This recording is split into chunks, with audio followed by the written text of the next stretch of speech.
সুপারকে এই মাদ্রাসা থেকে সরাইয়া নেওয়ার জন্য এলাকার মানুষের আকুল আবেদন এবং এলাকার মানুষের দূর দাবি।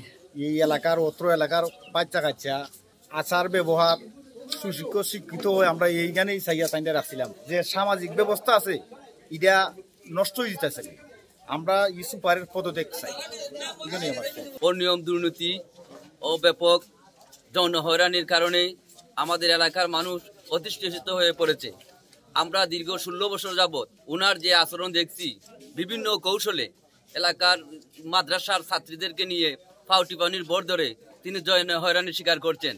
বিগত 16 বছরে উনি মাদ্রাসার অর্থ আত্মসাৎ ছাত্রছাত্রীদেরকে নিয়ে কুপ্রস্তাব দিয়ে উনি তেল মালিশ নামে একটা ইস্যু বার করে তাদেরকে বিভিন্নভাবে হয়রানি করছেন। আমরা বিভিন্ন প্রতিবাদ করছি, করার পরেও তিনি আওয়ামী লীগের আতাত করে আওয়ামী লীগের নেতৃত্বে উনি শক্তি এবং পাওয়ার খাটিয়ে আমাদেরকে বিভ্রান্তকর সৃষ্টি করে আইনের আওতা পর্যন্ত তিনি নিয়েছেন।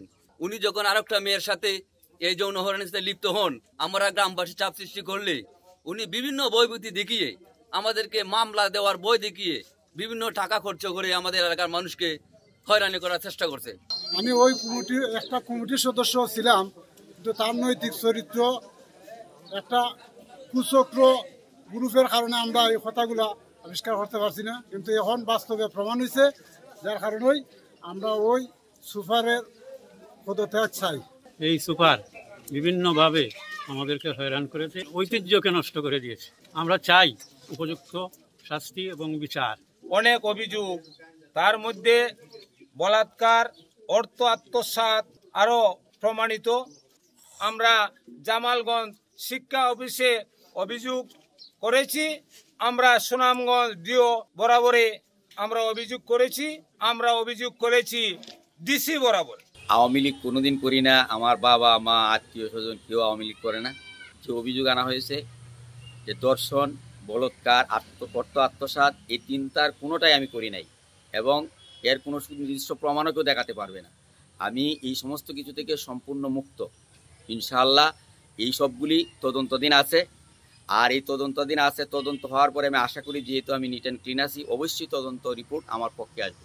অতীতে আমার মাদ্রাসার সভাপতি ছিলেন রেজাউল করিম শামীম, যিনি সুনামগঞ্জ জেলা আওয়ামী লীগের সহসভাপতি ছিলেন। ওনার সাথে এলাকার কিছু মানুষের বিভিন্ন পদ পদবি নিয়ে দ্বন্দ্ব ছিল। ওনার সাথে যাদের দ্বন্দ্ব ছিল তারাই উনি বর্তমানে অ্যারেস্ট অবস্থায় জেলে আছেন। জেলে থাকার পরে ওনারা ক্ষিপ্ত হইয়া বিভিন্নভাবে আমার বিরুদ্ধে ভিত্তিহীন মিথ্যা অভিযোগ তৈরি করে বিভিন্ন অফিস আদালতে আমার মান সম্মান নষ্ট করার জন্য এগুলি করতেছে এবং আমার বিরুদ্ধে বিভিন্ন দপ্তরে অভিযোগ দিয়েছে। এগুলো আমরা তদন্ত করতেছি, তদন্ত জারি পড়াইয়ে তাই আমরা সত্য জিনিস সেটাই প্রকাশ করব।